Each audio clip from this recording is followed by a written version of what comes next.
na presença de Deus aos sábados de manhã, né? Vamos louvar o nosso Deus cantando o teu santo nome.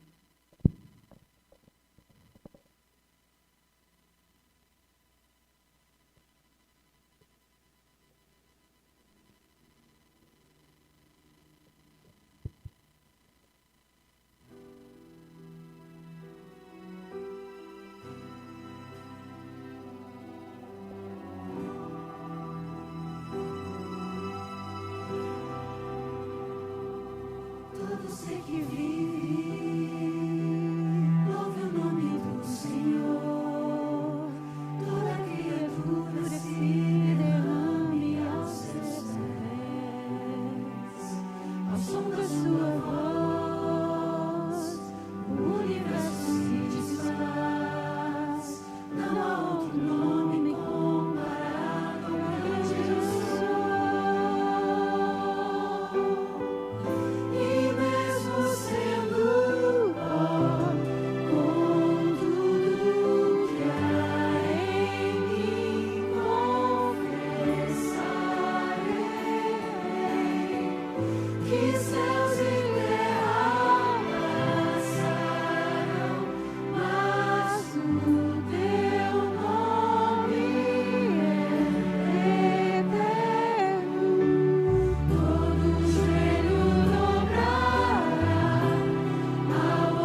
Bom dia, sejam todos muito bem-vindos à Casa de Deus. Saiba que este é o melhor lugar que você poderia estar nesta manhã, na Casa do Pai.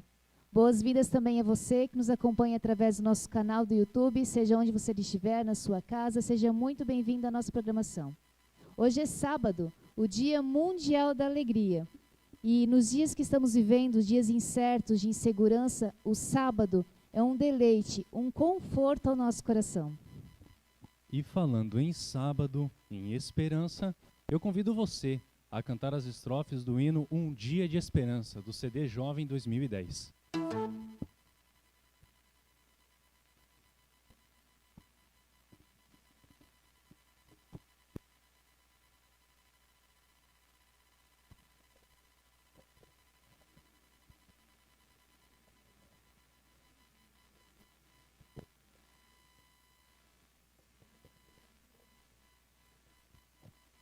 Dia de esperança.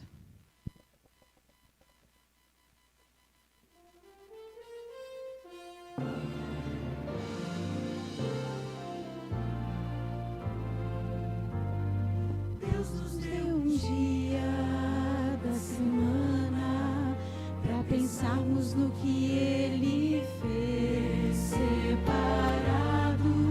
abençoado, santificado, dia de louvor, dia lindo, escolhido como verdadeiro memorial para lembrarmos constantemente que o grande Deus é o Criador.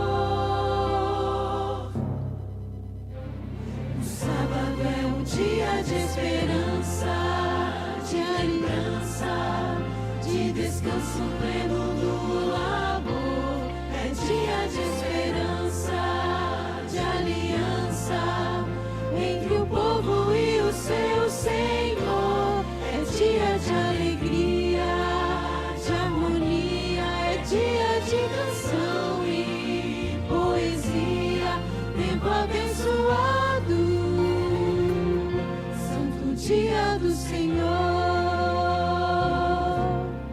Livres de cuidados desta vida, nos voltamos para o Salvador. Estudamos a palavra, aprendemos mais o seu amor nesse dia tão precioso. Dedicamos tempo para servir aos que tanto necessitam de atenção e um pouco de amor. O sábado é um dia de esperança, de lembrança, de descanso pleno do labor. É dia de esperança, de aliança entre o povo e o seu Senhor. É dia de alegria, de harmonia, é dia de canção e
querido e bom Deus que habita nos céus, te agradecemos, Senhor, por mais uma oportunidade de estarmos em tua casa e de juntos te adorarmos.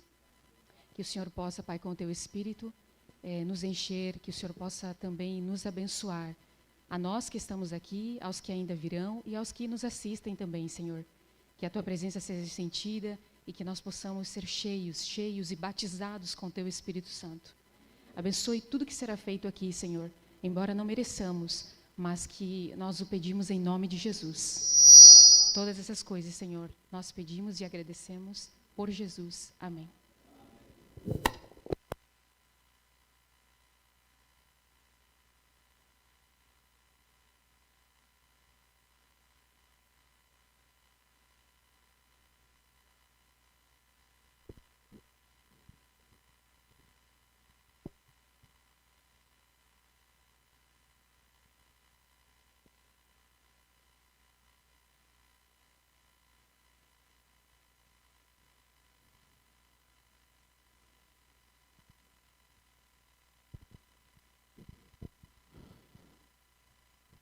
Feliz sábado, igreja. Feliz sábado, meu querido irmão, minha querida irmã que nos acompanha pelo YouTube. Que todos nós que estamos aqui, que estão em casa ou em qualquer lugar, que estamos nessa manhã, tendo o privilégio de desfrutar da presença do Espírito Santo, de louvar e bendizer o nome de Deus, sejamos abençoados por mais um dia de sábado. Queridos, o trimestre chega ao fim, e ao terminarmos esse trimestre, irmãos, nós estudamos o livro de Isaías por completo. E é impressionante como a lição da escola sabatina ela se supera a cada trimestre. Porque quando nós pensamos que a última foi a melhor, a próxima vem e é melhor ainda. E como nós estudamos o livro de Isaías e pudemos ver que palavras escritas há tanto tempo atrás nos trazem uma mensagem tão atual para os dias de hoje. Isso só renova a nossa fé e vê como Deus, em sua infinita sabedoria, preparou a Bíblia e toda a sua palavra, todo o livro sagrado, para os dias que nós vivemos. A Bíblia, irmãos, com certeza, minha irmã e minha irmã que nos ouve pelo YouTube, você que está em casa e você que está aqui na igreja, pode ter certeza, cada palavra da Bíblia foi escrita para você, para a sua vida, para os dias que nós vivemos hoje, meus queridos. E quando nós encerramos a lição desse trimestre, estudando a lição dessa semana, falando sobre a renovação do planeta Terra, aí, irmãos, nós vemos que todas as dificuldades, todas as penúrias que nós estamos passando nesses dias, elas serão superadas, porque nós temos uma esperança muito maior. A lição começa falando justamente que a vida para nós não termina aqui, não se resume a essa terra, não se resume a esses dias, não se resume às dificuldades e às doenças pelas quais nós estamos passando e os nossos queridos estão sofrendo. Nós temos algo muito maior que está por vir. Nós temos algo muito maior que nós vamos alcançar. E vamos abrir a nossa Bíblia em Isaías, no capítulo 65, no verso 17, para nós vermos ali o verso para memorizar dessa semana. E o verso para memorizar dessa semana traz a nossa esperança, traz a nossa alegria, traz o motivo pelo qual nós levantamos de manhã cedo e agradecemos a Deus pela sua misericórdia, porque nós não merecemos essa promessa e mesmo assim Ele nos traz essa promessa. Isaías 65, 17. Pois vejam, criarei novos céus e nova terra, e as coisas passadas não serão lembradas, jamais virão à mente. Amém, irmãos? Diga amém você também que está em casa.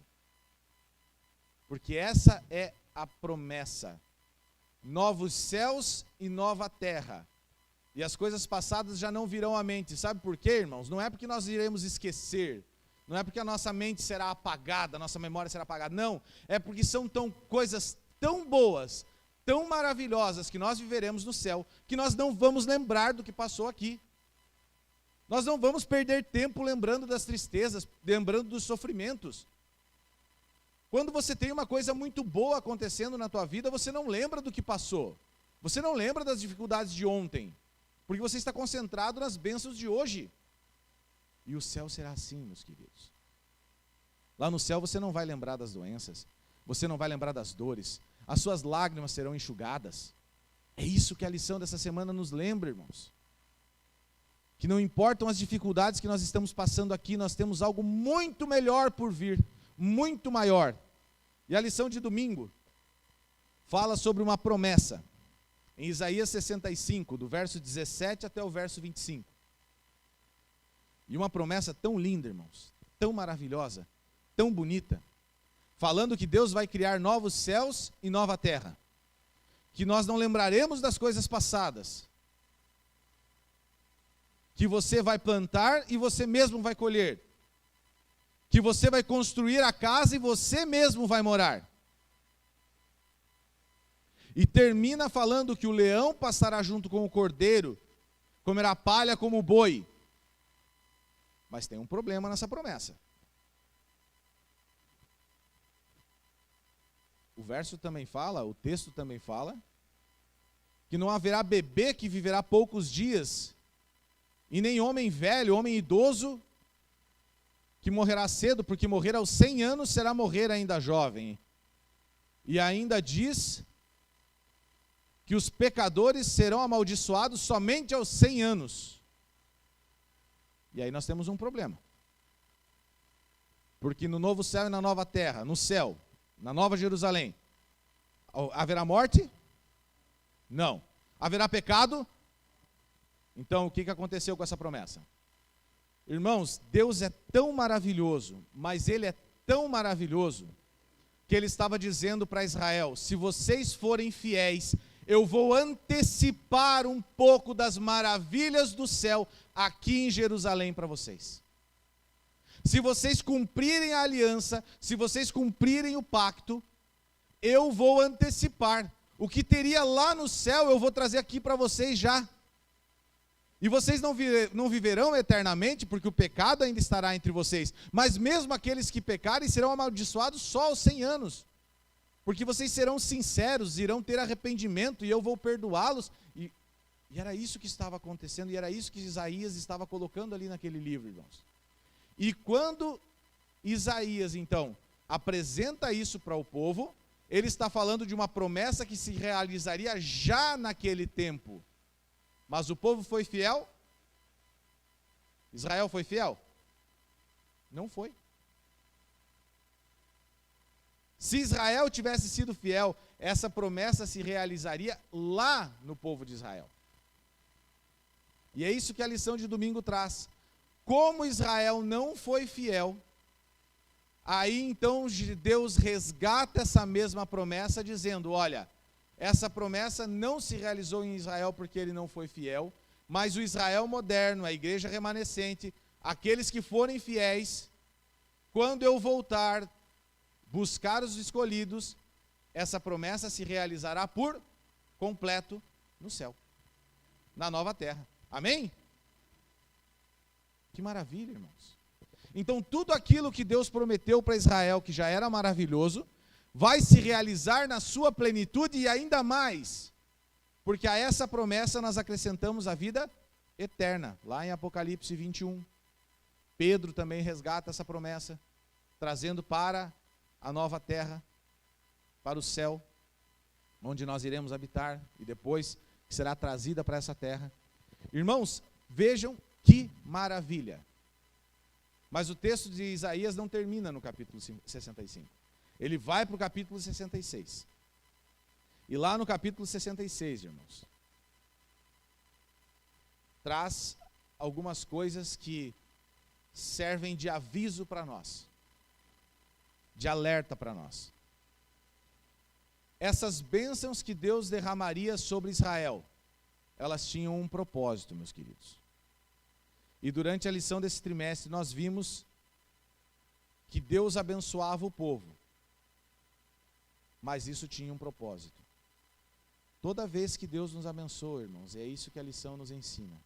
Toda bênção que Deus nos concede, ela tem o objetivo de que essa bênção sirva para testemunho do poder de Deus. Deus abençoaria Jerusalém e derramaria essas bênçãos sem medida sobre Jerusalém, para que quando os outros povos olhassem para Jerusalém, vissem a glória de quem? De Deus, irmãos. A glória de Deus resplandeceria sobre o povo de Israel, e o povo de Israel testemunharia de quem era o verdadeiro Deus, testemunharia do Deus Criador. E então, a graça de Deus seria estendida a toda a terra, irmãos. Esse era o objetivo de Deus, irmãos. Quando Deus abençoa a minha vida, quando Deus abençoa a tua vida, quando Deus abençoa a vida de você que está em casa, que nos acompanha pelo YouTube, Ele está nos dando a oportunidade de testemunhar. Só que muitas vezes na minha vida eu pego essa bênção e eu uso ela para exaltar a mim mesmo. E às vezes Deus não me abençoa para preservar a mim, para que a minha salvação não seja comprometida pelo meu orgulho. Como aconteceu com Ezequias e nós estudamos durante esse trimestre, irmãos. Israel seria abençoado para salvar a humanidade, para que Israel refletisse a glória de Deus para todo o mundo. E assim salvar o mundo. Deus sempre quis salvar o mundo. O objetivo de Deus, nós vemos ali na terça-feira, sempre foi salvar a humanidade. A salvação nunca foi exclusiva. Às vezes nós somos tentados a achar que porque nós temos a mensagem, porque nós pregamos a verdade, porque nós fomos iluminados com a verdade pela Bíblia, nós somos um povo privilegiado, ou um povo que é melhor do que os outros. Não, nós temos uma responsabilidade, a responsabilidade de levar essa mensagem. E Israel teve essa mesma tentação, e o que Israel fez? Israel guardou para si. Não, Deus é meu, e eu não divido com ninguém. O problema é que a glória de Deus, quando você estende ela às outras pessoas, você não divide, você multiplica. E ao pregar o Evangelho, ao levar o Evangelho às outras pessoas, a glória de Deus se estende ao mundo. E era esse o propósito de Deus para Israel. Deus queria que Israel, ao ser fiel, também levasse Deus para as outras pessoas. Levasse Deus ao restante da terra. E aí então, nós teríamos já em Israel missionários e líderes de adoração. Esse era o propósito de Deus para Israel. Que Israel pregasse o Evangelho, que Israel levasse já no Velho Testamento. Tudo que Jesus realizou aqui na terra, a grande comissão, mandar os apóstolos pregar, e aquela expansão da igreja que aconteceu lá no Novo Testamento, era para ter iniciado já no povo de Israel, já nos tempos de Isaías, já no retorno do exílio da Babilônia. Mas Israel se negou a cumprir. Israel se negou a fazer a sua parte. E aí a lição nos traz uma reflexão. Será que nós estamos fazendo como Israel fazia? Será que nós estamos pegando as bênçãos de Deus? Será que nós estamos pegando a manifestação da graça de Deus, a misericórdia de Jesus por nós, e estamos escondendo ela aqui dentro da igreja? Escondendo ela dentro da minha casa? Eu estou testemunhando, a minha vida está testemunhando da glória de Deus? E talvez o grande erro de Israel, irmãos, naquele tempo, é o que a lição de quarta-feira nos traz.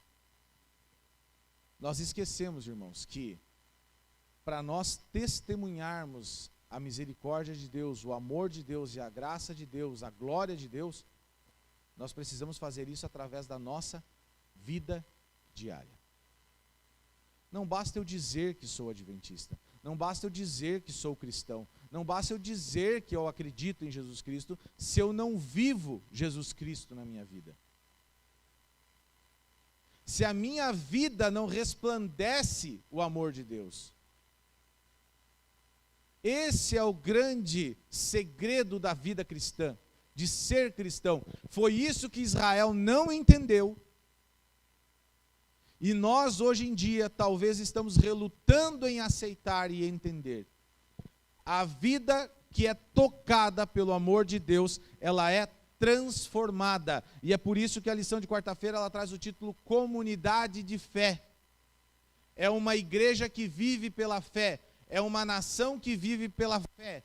A nação escolhida por Deus, a nação chamada por Deus, viveria pela fé. E seria transformada. E as pessoas iriam ver essa nação vivendo de forma diferente, sendo diferente, e elas iriam querer ser como aquela nação. Porque a transformação que Isaías promete, que o livro de Isaías nos traz, que Deus prometeu no livro de Isaías, ela só vem após a conversão. Primeiro você aceita a Jesus e aceita a Deus na sua vida, e depois você tem a transformação da sua vida. Depois a glória de Deus se manifesta. Por isso que Israel não recebeu a promessa na sua plenitude, porque eles não aceitaram. A vida do povo de Israel não foi transformada. Se nós tivermos a nossa vida transformada por Deus, nós vamos resplandecer a glória de Deus. E nós vamos talvez precisar falar bem menos, irmãos, se nós começarmos a fazer bem mais. Talvez o segredo entre o sucesso e o fracasso da pregação do Evangelho esteja em fazermos mais e falarmos menos. E eu creio sinceramente que quanto mais nós fizermos, quanto mais a nossa vida pregar, quanto mais a nossa vida falar, trouxer Deus para as pessoas, ainda mais nós precisaremos, nós aceleraremos, nós apressaremos a volta de Jesus, falando menos e fazendo mais. E aí chegamos, irmãos, na parte de quinta-feira. E o livro de Isaías termina, irmãos. Chegamos ao final do capítulo 66. Com uma grande promessa e um grande alerta. Jesus vai vir. Ele vai voltar. Ele vai voltar. Você que está aí sentado no banco da igreja, ele vai voltar para você. Ele vai voltar para buscar você. Você que está em casa, nos acompanhando pelo YouTube, ele vai voltar para buscar você. Foi por você que ele morreu e é por você que ele vai voltar. E ele vai buscar você, e ele vai levar você para o céu. E ele vai apresentar a você uma cidade santa, maravilhosa, construída para você. Onde você vai viver toda a eternidade. Mas ele também faz um alerta. Para que o plano da redenção se realize, para que tenha ele pleno êxito, o pecado tem que ser exterminado. O pecado tem que ter fim. O mal tem que acabar. E para que o mal acabe, quando a cidade santa descer, todo o mal que assolou a terra será exterminado. E infelizmente, irmãos, aqueles que não aceitarem a graça de Jesus, que ficarem presos ao pecado, que ficarem agarrados ao pecado, terão que ser exterminados com ele. Esse é o grande alerta que o livro de Isaías nos faz em seus últimos versos. Nós temos que escolher hoje entre a salvação e a perdição, porque Jesus fez a parte dele. Jesus veio a essa terra e morreu por mim e por você. E agora nós temos que fazer a nossa. E a nossa parte é a mais fácil, é só aceitá-lo. E ao aceitar Jesus verdadeiramente em nosso coração, ele irá levar-nos aos céus com todo o prazer. Mas também com uma dor enorme no coração. Misericordiosamente, aqueles que rejeitarem a salvação serão exterminados juntamente com o pecado. o julgamento e uma sentença que será executada na sua plenitude, mas que não será eterna, ela terá efeitos eternos. Mas nós não teremos ninguém sofrendo eternamente. Misericordiosamente, o objetivo de Deus é simplesmente acabar com o pecado, terminar o pecado, colocar fim ao sofrimento. E tão somente isso. E aí, meus queridos, eu quero terminar essa recapitulação, esse relembrar da lição desta semana, que recapitula também todo o trimestre, dizendo a você que pela graça de Deus, nós não temos nessa terra um fim. A morte para nós não é um fim. A volta de Jesus para nós também não é um fim. É apenas um novo começo.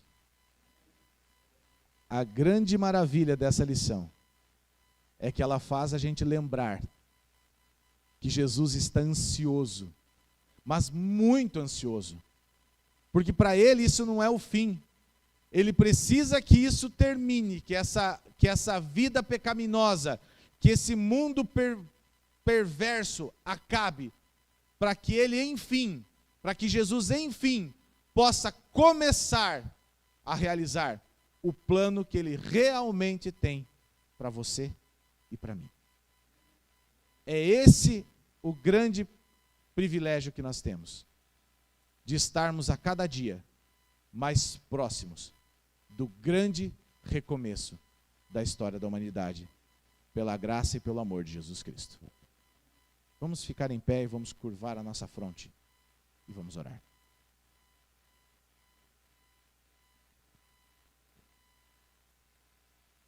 Querido Deus, bondoso Pai, que habita nas alturas dos céus, lhe agradecemos, Senhor, pelo privilégio de estarmos aqui, ou em casa, ou em qualquer lugar, prostrados diante da Tua presença, do Teu trono, para lhe agradecer pela Tua misericórdia e pela Tua graça.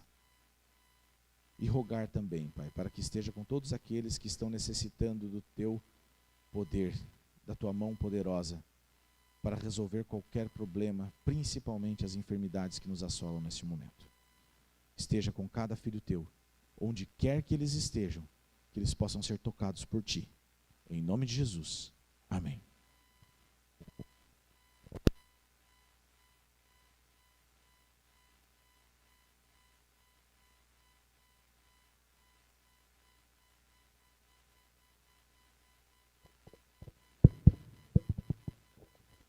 Bom, queridos, para nós iniciarmos o culto, então, dessa manhã, nós vamos cantar de pé o hino 16.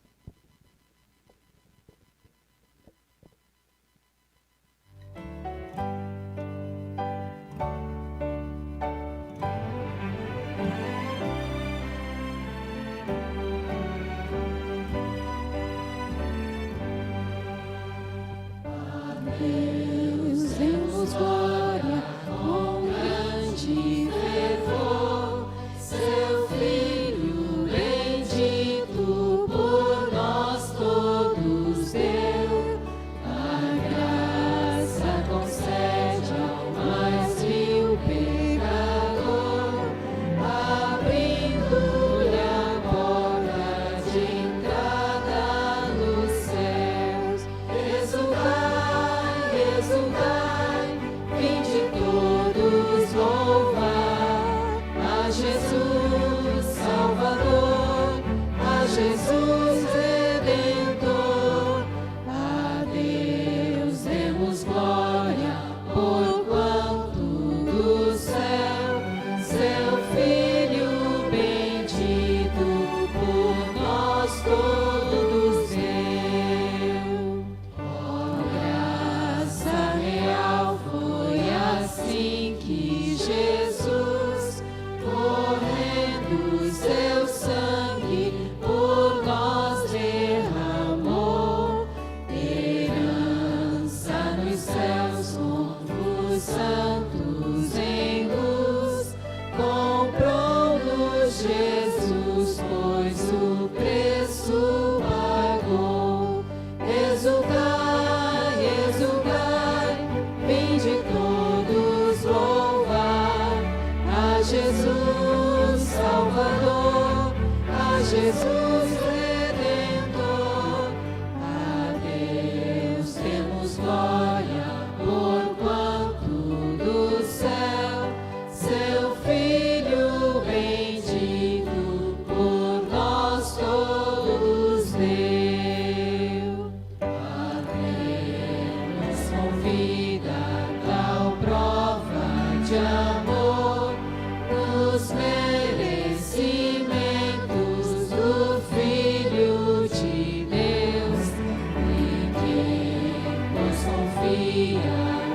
seu Salvador, vai vê-lo sentado na glória do céu.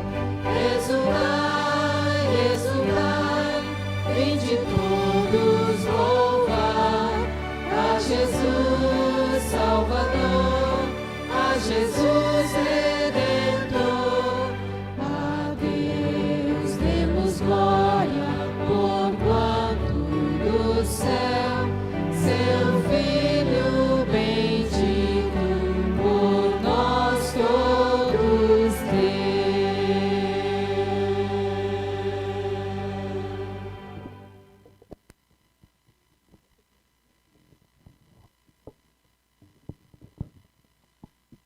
Bom sábado. Convido a todos os queridos para colocarmos de joelhos para falarmos com o Senhor.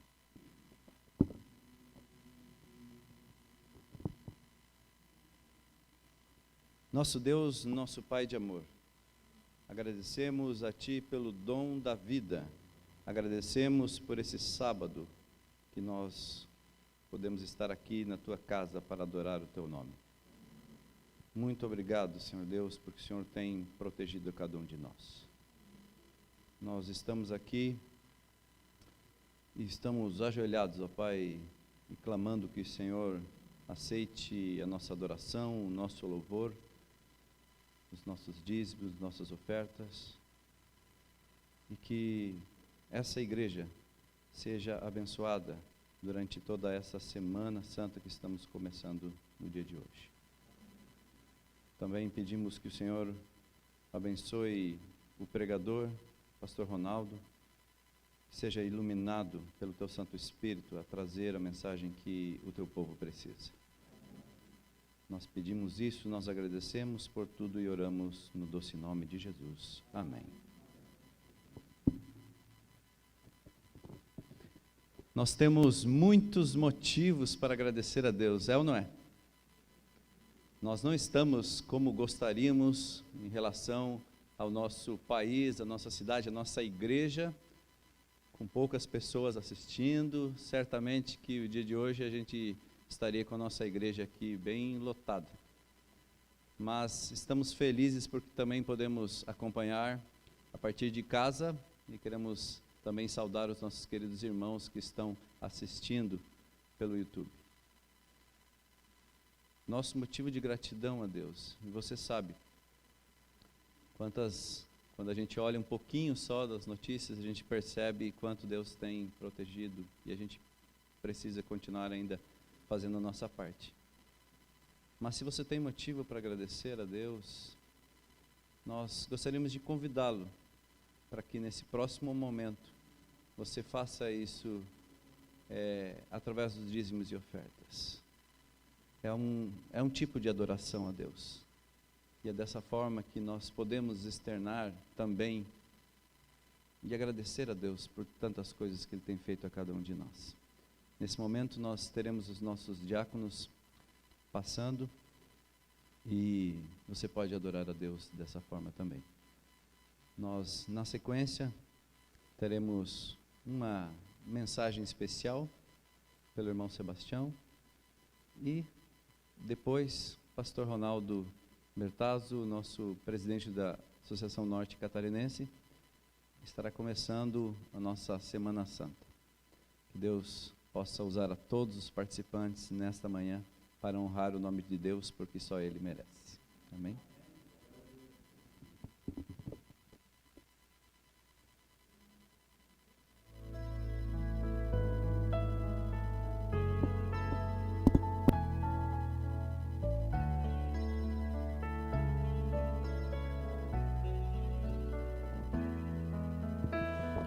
Entregar o meu coração, toma, Senhor, em adoração. Quero entregar tudo que é teu, todas as bênçãos provém de Deus. Entrego a ti.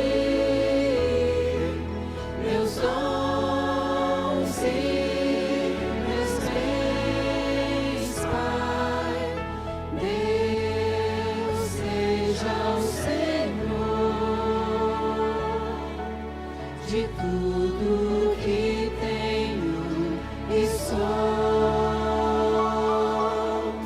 Quero entregar o meu coração. Toma, Senhor, em adoração. Quero entregar tudo que é teu. Todas as bênçãos provém de Deus. Entrego a ti meus dons e meus bens, Pai. Deus seja o Senhor de tudo que tenho e sou.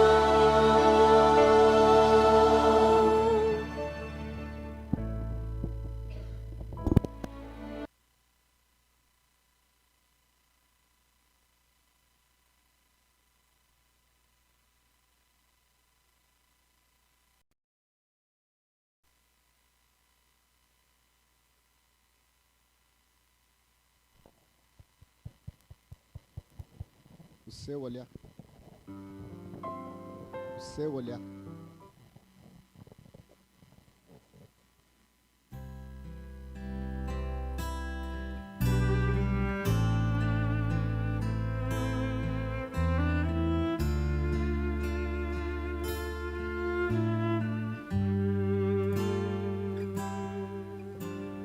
Quando meus esforços não valem nada e sinto que já fracassei, o seu olhar de mansidão me faz querer vencer, e mesmo cego em aflição posso voltar a ver.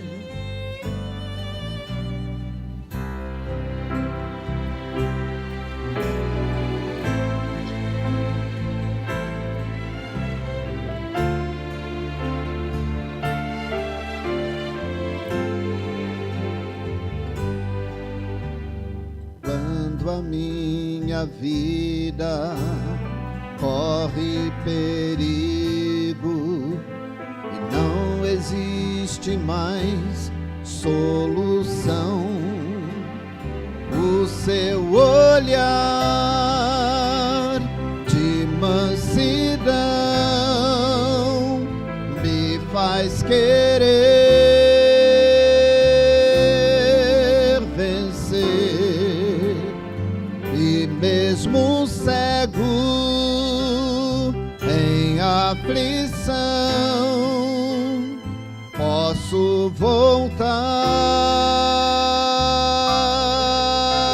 a ver.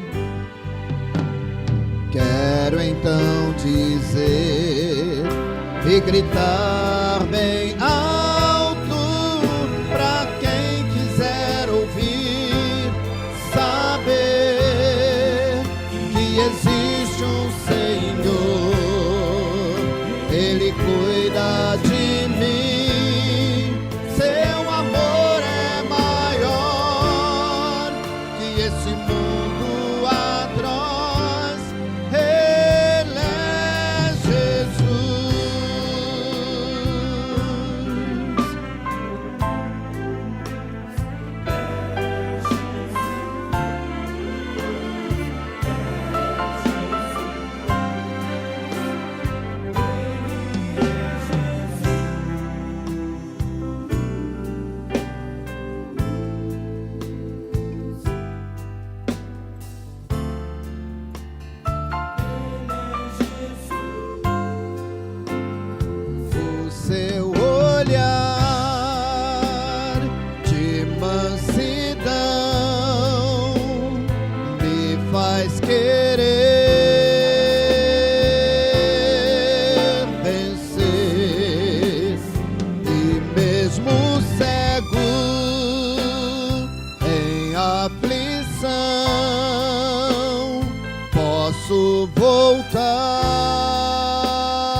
Amém.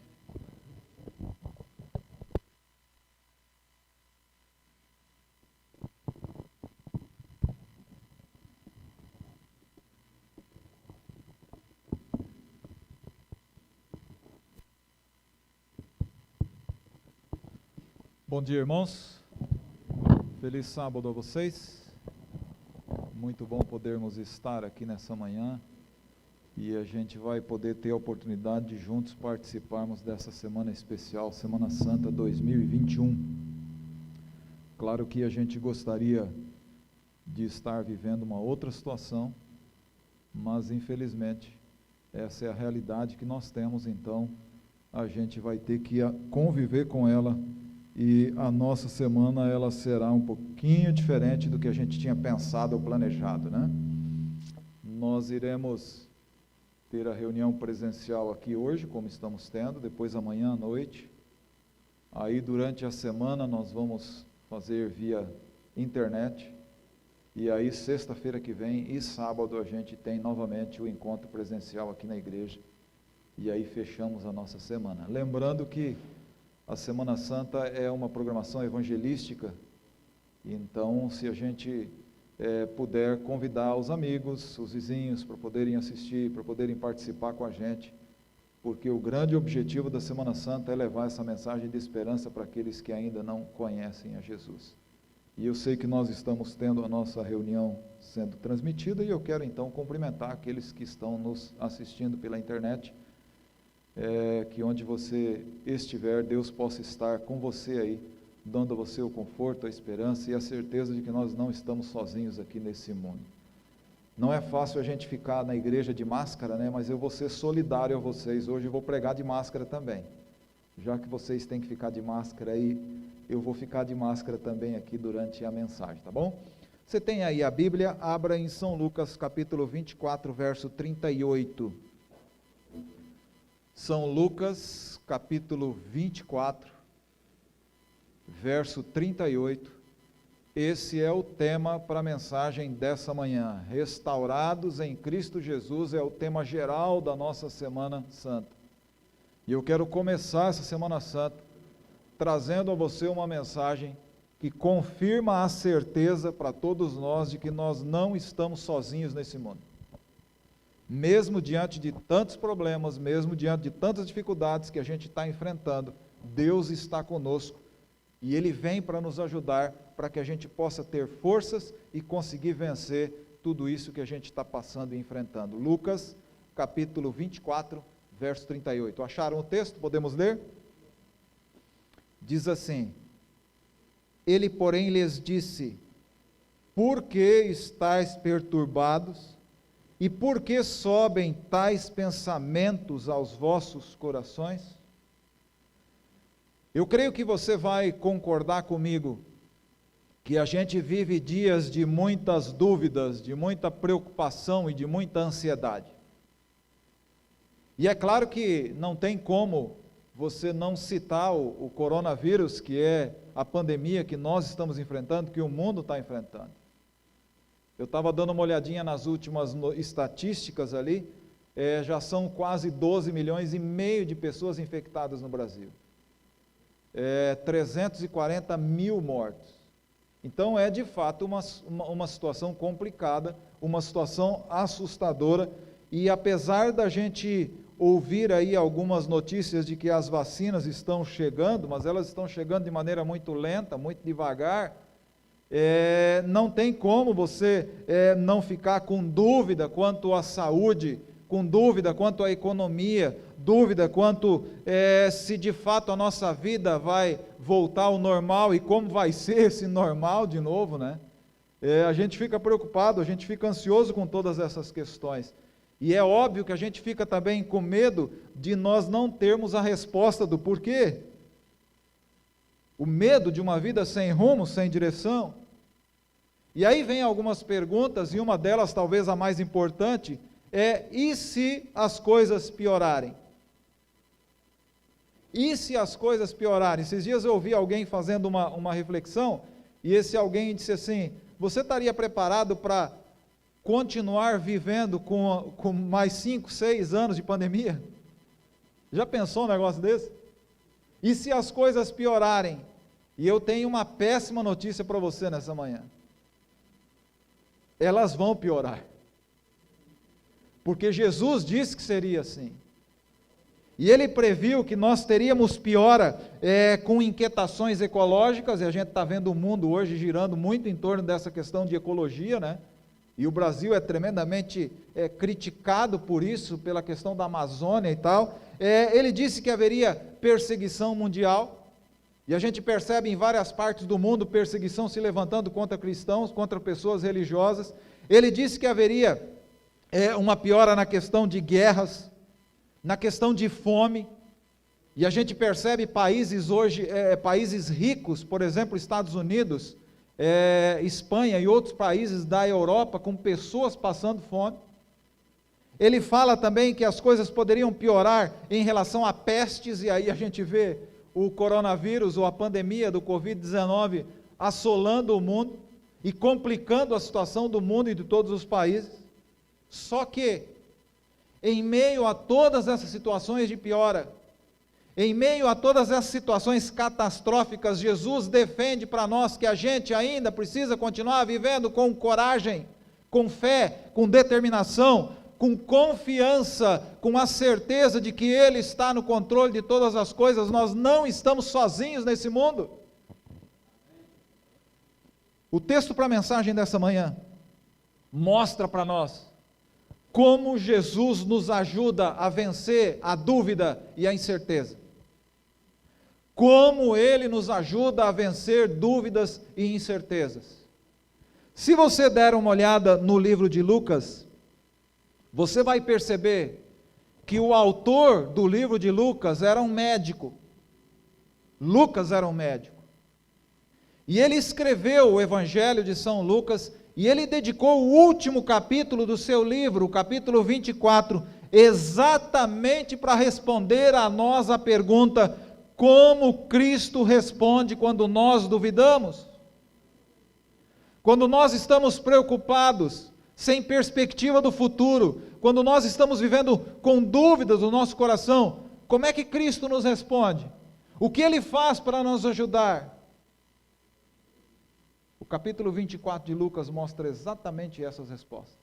E eu quero, irmãos, nessa manhã, extrair deste capítulo 3 lições importantes para todos nós. 3 lições que mostram a nós o que Jesus faz quando nós duvidamos, quando nós estamos enfrentando o desconhecido, quando nós estamos vivendo com incertezas. O que Ele faz?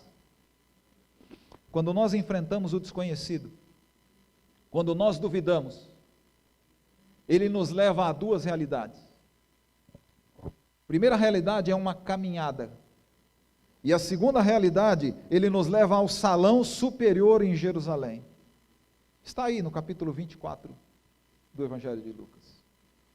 Era domingo pela manhã, aquele domingo após a sexta-feira da morte de Jesus.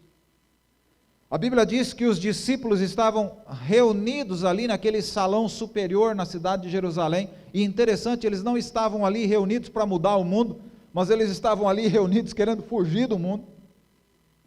Eles não estavam ali reunidos como homens corajosos, dispostos a dar a vida pela pregação do Evangelho, mas eles estavam ali como coelhos amedrontados. Mas eu quero deixar um pouquinho de lado essa reunião lá do salão superior em Jerusalém, e eu quero me concentrar com você na caminhada primeiro. Se você olhar a história, você vai perceber que todas as esperanças, todas as perspectivas de futuro dos discípulos, elas foram sepultadas na sexta-feira, junto com o corpo de Jesus naquela caverna lá. Eles estavam agora vivendo dúvida, incerteza, angústia e sem nenhuma perspectiva de futuro. E a Bíblia diz que naquele domingo pela manhã, 2 discípulos que tinham ido para Jerusalém para participar do final de semana da festa da Páscoa, eles estavam voltando para casa. Eles não moravam em Jerusalém, eles eram de Emaús. Emaús era uma aldeia, uma vila pequena que ficava a mais ou menos 12 quilômetros de Jerusalém, mais ou menos 2 horas de caminhada.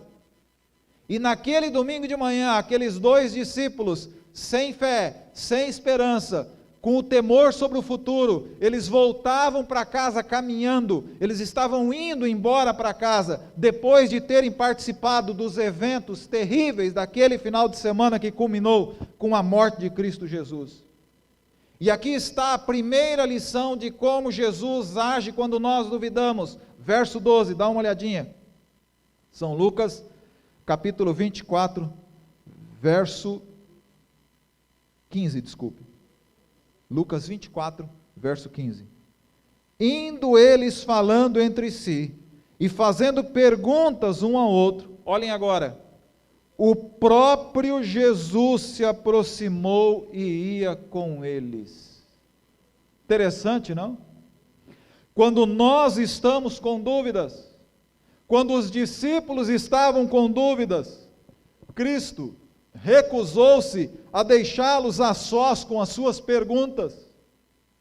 A Bíblia diz que o próprio Jesus veio para estar com eles, nesse momento de dúvida. A língua grega, que é o original do Novo Testamento, salienta essa questão usando 2 palavras, auto e esos, que significa o próprio Jesus veio. O próprio Jesus veio. Interessante, irmãos, quando os discípulos duvidaram, Jesus não mandou os anjos, ele não mandou um emissário, ele mesmo veio para acalmar o coração dos seus discípulos. E hoje não é diferente. Quando nós enfrentamos a dúvida, quando nós enfrentamos o desconhecido, quando nós enfrentamos a insegurança desses dias, Jesus vem para nos acalmar e restabelecer a nossa fé. Desejado de todas as nações, página 595. Ellen White diz assim: Cristo nunca força a sua companhia junto de ninguém, mas Ele interessa-se pelos que dele necessitam. Olhem agora. E com prazer, Ele penetra no mais modesto lar e anima o mais humilde coração. Interessante que Jesus poderia ter acalmado o coração dos discípulos de diversas maneiras. Pense comigo. Ele poderia ter usado talvez uma maneira que já seria espetacular para acalmar o coração dos discípulos. Quer ver? Dá uma olhada no que está em São Mateus, capítulo 27. São Mateus, capítulo 27, versos 52 e 53. São Mateus, capítulo 27, versos 52 e 53. Diz assim: abriram-se os sepulcros, e muitos corpos dos santos que dormiam ressurgiram. E saindo dos sepulcros, depois da ressurreição de Jesus, entraram na cidade santa e apareceram a muitos. Você já tinha parado para pensar nesses textos aqui? O que a Bíblia está dizendo aqui? Que quando Jesus morreu e ressuscitou naquele final de semana, muitas pessoas foram o quê? Oi? Foram o quê? Ressuscitadas junto com Cristo Jesus. Ou seja, Jesus poderia ter orientado ou pedido para que esses fossem ao encontro dos 2 discípulos que estavam indo para Emaús com dúvidas, para que eles pudessem fazer o quê? Acalmar o coração dos duvidosos. Já não seria algo espetacular? Claro, gente que tinha morrido, que havia ressuscitado, imagina. Jesus poderia ter acalmado o coração dos discípulos fazendo uma sarça arder, como fez lá com Moisés. Poderia ter feito mulas ou animais falarem, como fez com Balaão. Poderia ter feito as pedras falarem para poder acalmar o coração dos discípulos, Mas quando os discípulos estavam com dúvidas, quando eles tiveram dúvidas, o que é que Jesus fez? Ele mesmo veio para poder acalmá-los. Poderia ter feito mais. Ele poderia de repente ter levado os discípulos lá para o túmulo onde ele havia sido enterrado, e eles iriam ver que o túmulo estava o quê? Estava vazio, que não tinha mais ninguém lá, que ele tinha ressuscitado. Mas não, quando os discípulos estavam com dúvidas, a Bíblia diz que o próprio Cristo veio para acalmá-los. Os dias de hoje estão trazendo dúvidas ao seu coração? Os dias de hoje estão trazendo inquietações? Entenda, o próprio Cristo vem para poder acalmar o nosso coração. O próprio Cristo vem para poder acalmar o nosso coração. Ellen White diz que ele entra no mais humilde lar para poder trazer conforto e esperança. Mas ele vem para fazer o quê? Segunda lição, verso 27. São Lucas, volta lá em Lucas, capítulo 24, verso 27.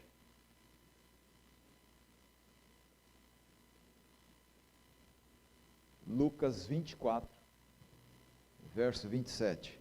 E começando por Moisés e por todos os profetas, explicou-lhes o que dele se achava em todas as Escrituras. O que é que Jesus veio? Quando ele veio acalmar os discípulos, mas ele fez o que com os discípulos? Ele transformou a caminhada de Jerusalém para Emaús em uma classe bíblica. Ele levou os discípulos para a Bíblia e deu a eles um estudo do Antigo Testamento durante aquelas 2 horas de caminhada. E eu penso que ele deve ter começado por onde? Pelo começo.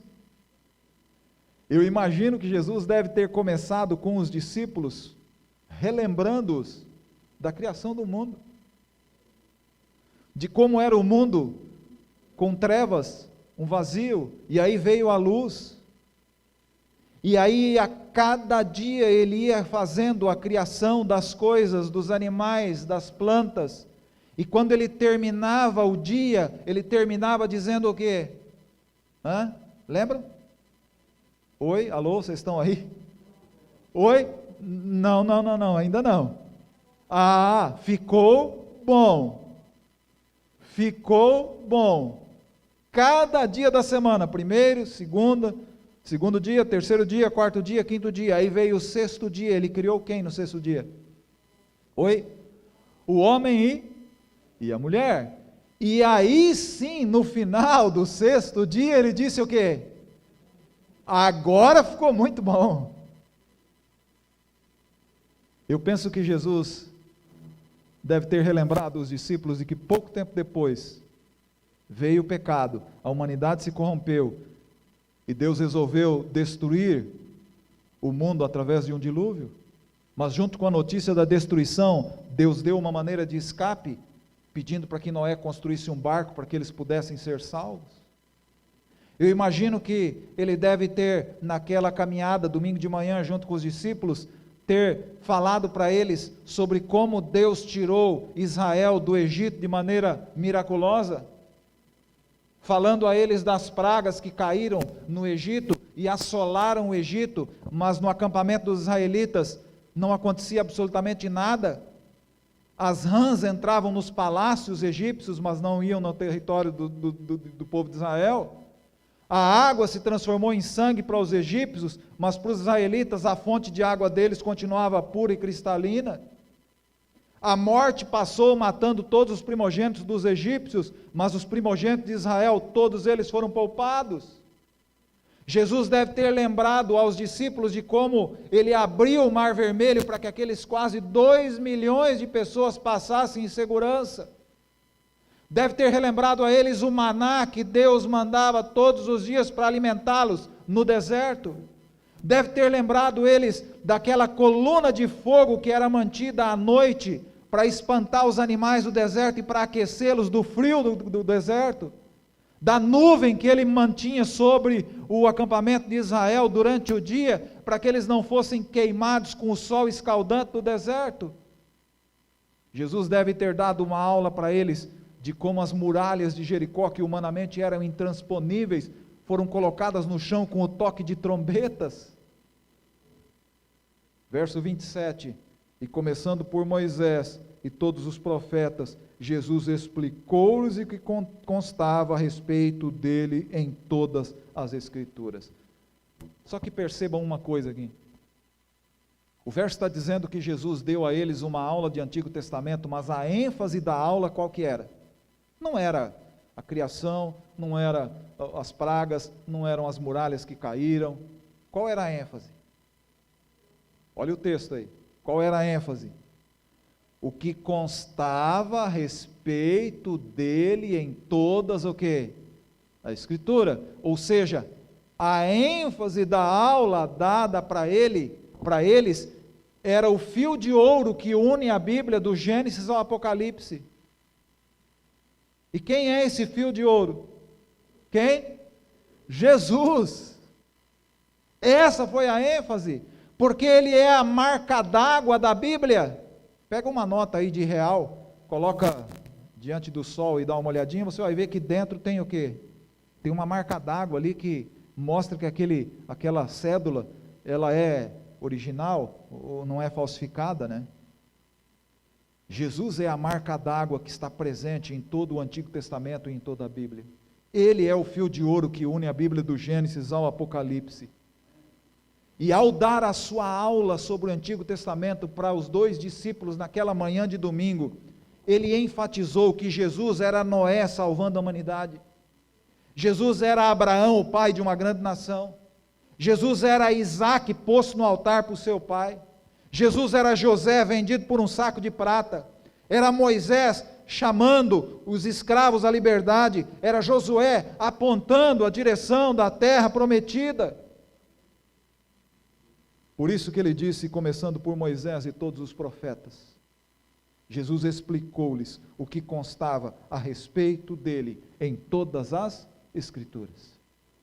Nós terminamos nesse trimestre o estudo do livro de Isaías na lição da escola sabatina, né? E eu fico pensando, como é que Jesus deve ter explicado naquela manhã de domingo para os discípulos Isaías 53? Eu imagino que ele deve ter dito para os discípulos: eu fui transpassado por causa das vossas transgressões, eu fui esmagado por causa das suas iniquidades, e o castigo que lhes trouxe a paz estava sobre mim. Quando os discípulos duvidaram, Jesus veio para acalmar-lhes o coração, mas ele veio para fazer o quê? Dar a eles uma aula de quê? De Bíblia. Você está com dúvidas? Vá à Bíblia. Você está com dificuldade para continuar enfrentando o mundo que a gente está vivendo hoje? Gaste tempo com a Bíblia. Estude a Bíblia. O grande problema hoje, irmãos, é que nesse momento de luta, de dificuldades que a gente está vivendo e enfrentando, muitos estão indo tentar achar conforto ou tentar restabelecer a sua fé na internet, no Netflix, em páginas de pessoas por aí. Não, vá à Bíblia, você tem a Bíblia, estude a Bíblia, gaste tempo com a Bíblia. Quando os discípulos duvidaram, Jesus foi ao encontro deles e fez o que com eles? Deu a eles um curso bíblico, fez com eles um estudo da Bíblia, levou-os de volta à Bíblia, e hoje não pode ser diferente. Precisamos voltar à Bíblia, precisamos ir à Bíblia. Nós adventistas, no passado éramos conhecidos como o povo da Bíblia,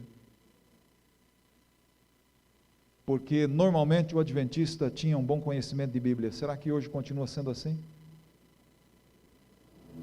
Às vezes eu me surpreendo e me preocupo porque vejo alguns adventistas que não conseguem defender pontos básicos da fé.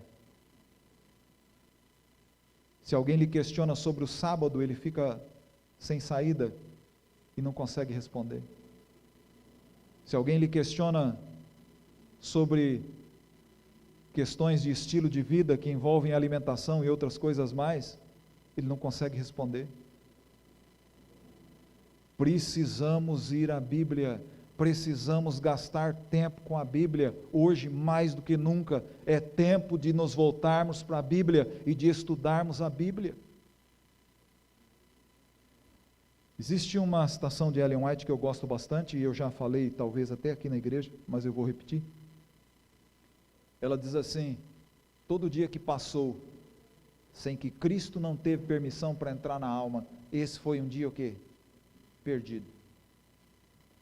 Todo dia que passou sem que Cristo não teve permissão para entrar na alma, esse foi um dia perdido. Ou seja, se você deixou passar um dia sem ter ido à Bíblia para você, mesmo que você tenha ganhado dinheiro, tenha feito muitas coisas, mas para você esse foi um dia o quê? Perdido. Quando os discípulos estavam com dúvidas, Jesus foi ao encontro deles e fez com eles um estudo da Bíblia. Gastou tempo com eles na Bíblia. E hoje não pode ser diferente. Num dos últimos sermões pregados por Ellen White, quando ela terminou a sua mensagem naquele sábado de manhã na igreja, ela terminou levantando a Bíblia que estava no púlpito. E ela terminou o sermão segurando a Bíblia no alto e dizendo assim: eu recomendo-vos esse livro. Eu recomendo-vos esse livro. Não quer você nessa manhã fazer uma decisão de ir à Bíblia? De estudar a Bíblia? Talvez tenhamos pessoas que estão nos acompanhando de casa, que ainda não são adventistas. Não quer você tomar a decisão de dizer assim: eu quero estudar a Bíblia. Eu vou pedir para o amigo que me compartilhou o link para poder assistir essa programação, para me ajudar a estudar a Bíblia. Bíblia. Nós precisamos voltar à Bíblia. Quando os discípulos duvidaram, Jesus foi ao encontro deles e os levou de volta à Bíblia. Interessante que aquelas 2 horas de caminhada passou muito rápido. E eles chegaram em Emaús, e você conhece a história. Os discípulos fizeram menção de entrar na casa deles, porque eles estavam na frente da casa. Jesus fez menção de que ia continuar a caminhada, e aí os discípulos convidaram para que Jesus entrasse com eles, para que eles pudessem fazer uma refeição ali. E eles se assentaram à mesa, e na hora da oração, o que aconteceu? Jesus desapareceu. E ali, naquele momento, os discípulos perceberam que durante todas as 2 horas de caminhada de Jerusalém a Emaús, quem tinha estado com eles era Jesus. E eles não sabiam se gritavam, se ajoelhavam, se adoravam, saíam correndo, e eles saíram correndo. Voltaram de volta para Jerusalém. Foram de novo lá para o salão superior, onde os outros discípulos estavam reunidos com medo, preocupados, temerosos quanto ao futuro. E quando eles chegaram lá, veja o que está escrito no verso 39. São Lucas, capítulo 24, verso 39, e aqui está a terceira lição, irmãos. Lucas 24, 39. Eles chegaram lá, subiram até a sala, estavam contando para os discípulos o que tinha acontecido com eles na caminhada. E aí quem que aparece? Quem aparece no meio deles lá? Jesus. E os discípulos ficaram com mais medo ainda, alguns, né? E aí Jesus disse as palavras do verso 39 para eles: vede as minhas mãos e os meus pés, sou eu mesmo.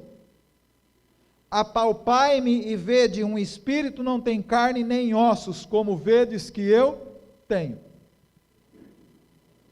Em outras palavras, Jesus disse para eles assim: vocês estão com dúvidas, vocês estão temerosos quanto ao futuro, toquem em meu corpo, toquem em mim, vejam que sou eu mesmo. Você sabia que hoje nós ainda podemos tocar no corpo de Cristo? Sabia disso? Sabia disso? Efésios, capítulo 1, versos 22 e 23. Efésios, capítulo 1, versos 22 e 23.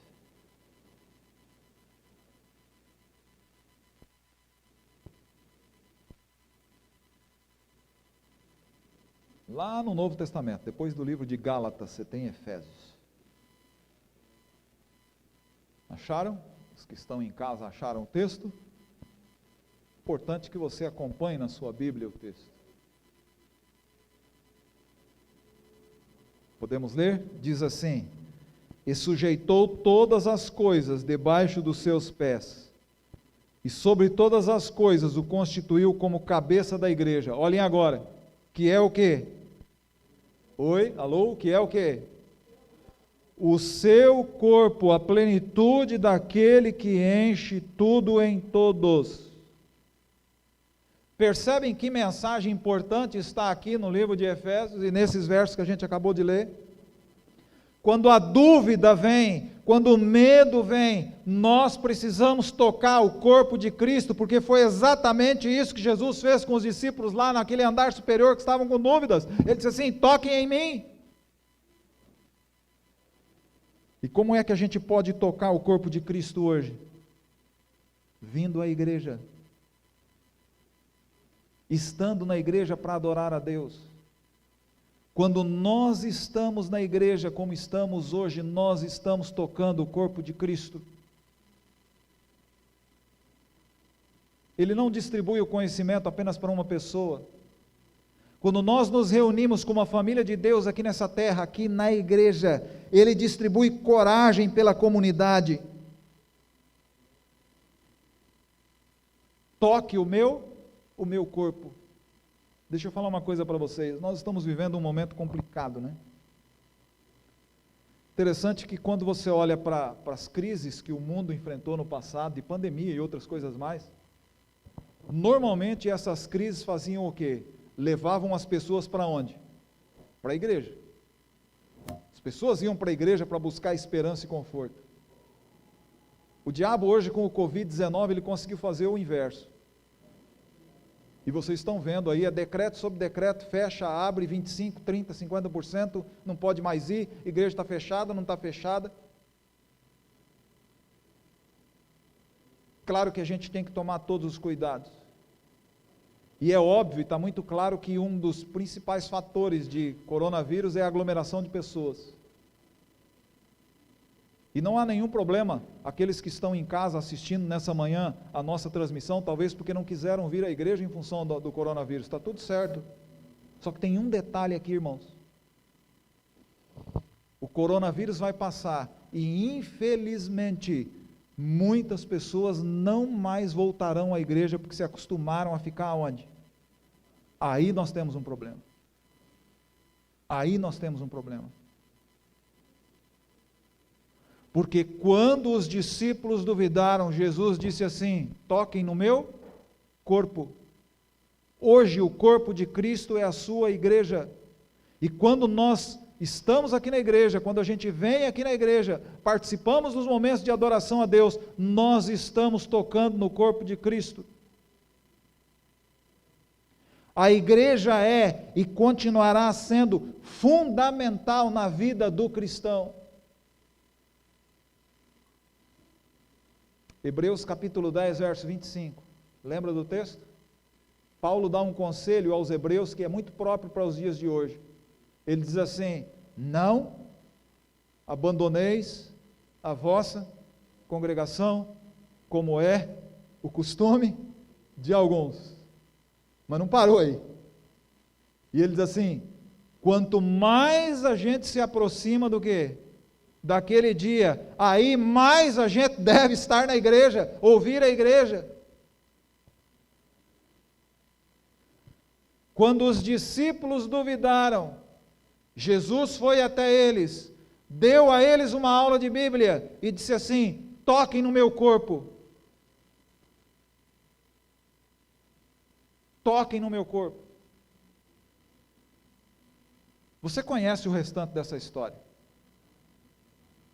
Jesus ascendeu para os céus, eles continuaram reunidos ali em Jerusalém, e depois sim, eles saíram para cumprir a missão. E é impressionante quando você faz um estudo sobre o desenvolvimento da igreja cristã no livro de Atos dos Apóstolos. Impressionante. Eles começaram com 11 pessoas reunidos ali naquele salão superior de Jerusalém. Eram 11. Depois foi para 120, 3.000, 5.000, multidão, grande multidão, multidão, grande multidão. Naquela época no mundo haviam cerca de 300 milhões de pessoas. Hoje nós temos 7 bilhões, né, no planeta. Naquela época eram 300 milhões de pessoas, os habitantes do mundo. Grande maioria desses habitantes do mundo moravam na Ásia. E em menos de 2 anos, sem internet, sem dinheiro, sem TV Novo Tempo, eles conseguiram levar o evangelho para praticamente todo o mundo de então. Alguns chegam a dizer que se Jesus quisesse ter voltado naquela época, poderia ter voltado porque o evangelho tinha chegado em todo o mundo. Como é que eles conseguiram isso? Foi? Pelo poder do Espírito Santo. Pelo poder do Espírito Santo. Essa união dos discípulos ali naquele salão superior em Jerusalém, irmãos, é uma tremenda de uma lição para todos nós. Mesmo sem esperança, eles ficaram juntos. Mesmo com dúvidas, eles ficaram juntos. Mesmo passando por provação, eles ficaram juntos. Mesmo temendo a morte, eles continuaram juntos. E hoje nós precisamos continuar juntos como família de Deus aqui nessa terra. 3 lições de como Jesus atua quando nós duvidamos. Primeiro, o próprio Cristo veio. Ele vem para nos acalmar. Segundo, ele vem para fazer o quê? Um estudo da Bíblia, nos levar de volta à Bíblia. E terceiro, toque no meu corpo. Lembrando a necessidade de estarmos na igreja, de frequentarmos a igreja, de assistirmos e adorarmos a Deus na igreja. Eu quero terminar a mensagem dessa manhã com uma citação de Ellen White que é muito conhecida. Ela diz assim: nada temos a temer quanto ao futuro. Nada temos a temer quanto ao futuro, a menos que nos esqueçamos da maneira gloriosa como Deus nos guiou no passado. Nada temos a temer quanto ao futuro, a menos que nos esqueçamos da maneira gloriosa como Deus nos guiou no passado. Você está com dúvidas? Coronavírus trouxe medo? Não se esqueça dessas 3 lições. O próprio Jesus vem para nos acalmar, nos leva de volta à Bíblia e pede para tocarmos em seu corpo. E hoje nós tocamos no corpo de Cristo quando nós estamos na igreja. Que Deus possa te abençoar e que essa mensagem possa falar ao seu coração, trazendo a você conforto, esperança e certeza de que não estamos sozinhos nesse mundo, Deus está conosco. Antes de nós orarmos para terminarmos a mensagem dessa manhã, eu queria falar um pouquinho do tema de amanhã. Nós vamos entrar amanhã de maneira mais clara nos temas da Semana Santa restaurados em Cristo. E eu quero começar amanhã levando você a pensar um pouquinho sobre o personagem principal dessa história, Cristo Jesus. O tema da mensagem de amanhã é: quem é Jesus para você? Quem é Jesus para você? Vai pensando aí. Vamos ver se amanhã a gente chega numa conclusão juntos, tá bom? Que Deus te abençoe e até amanhã. E não esqueça de compartilhar o link com seus amigos, vizinhos, para que eles possam também assistir a mensagem de amanhã. Quem é Jesus para você? Feche seus olhos, vamos orar. Pai, te agradecemos, Senhor, por esse dia. Te agradecemos por essa manhã. E pela certeza maravilhosa que dás a nós de que mesmo vivendo num mundo como esse, difícil, com problemas, com coronavírus, com incertezas, com medo, não estamos sozinhos, Tu estás conosco. Que tu possas, Pai, como viestes para acalmar o coração dos discípulos, que tu possas vir para acalmar o nosso coração. Que através de teu Santo Espírito possamos voltar à Bíblia e gastar tempo com ela, estudando a tua palavra. Porque aqui há verdade, aqui há poder para transformar a nossa vida. Mas que possamos também tocar no seu corpo, indo à igreja, estando na igreja, adorando a ti na igreja. Continue, Pai, abençoando a todos nós, abençoe as pessoas que estão aqui na igreja nessa manhã, abençoe também aqueles que estão acompanhando essa transmissão. Talvez estejam em casa, com familiares reunidos ali, que tu possas entrar em cada um desses lares, trazendo também o conforto e a esperança. E amanhã, Pai, que possamos juntos, mais uma vez, abrir a Bíblia e estudar a tua palavra. Confiamos em ti, obrigado por tudo. É o que te pedimos e agradecemos em nome de Jesus. Amém. Feliz sábado, irmãos. Que Deus abençoe todos vocês.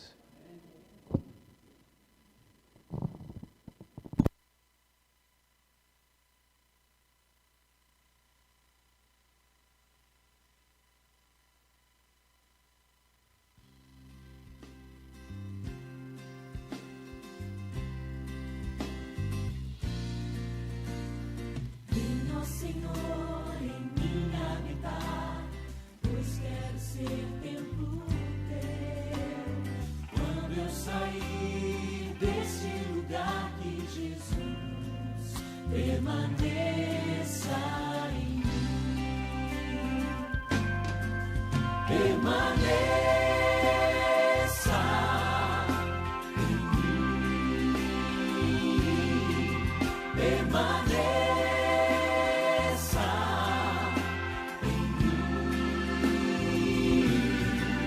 Permaneça em mim, meu Senhor, permaneça em mim. A Igreja Adventista do Sétimo Dia agradece sua presença. Tenham todos um ótimo e feliz sábado.